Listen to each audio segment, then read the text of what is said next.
ह्याला हे असतं. हो हो. हे आयटम लय असतं.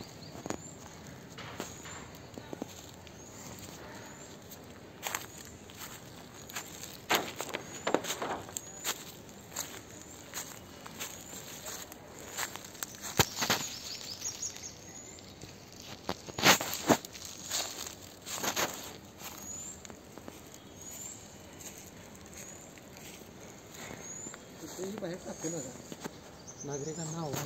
नागरिकांना आव्हान की हा कचरा कुठेही टाकू नका. हा कचरा रिसायकलिंगसाठी द्या.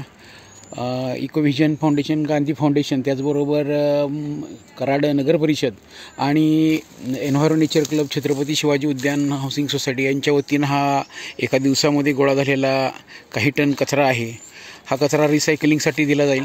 यातल्या काही वस्तू जर दुरुस्त झाल्या, कॉम्प्युटर किंवा संगणकसारख्या, तर ग्रामीण भागातल्या शाळांना या दिल्या जाणार आहेत.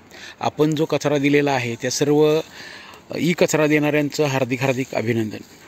धन्यवाद. कचरा 26 जानेवारी रोजी साठलेला कचरा आपण बघतोय कराड शहरातला. वेगवेगळ्या वस्तू इथं तुम्हाला दिसत आहेत. या सगळ्या वस्तू रिसायकलिंगसाठी, वेस्टसाठी दिल्या जाणार आहेत.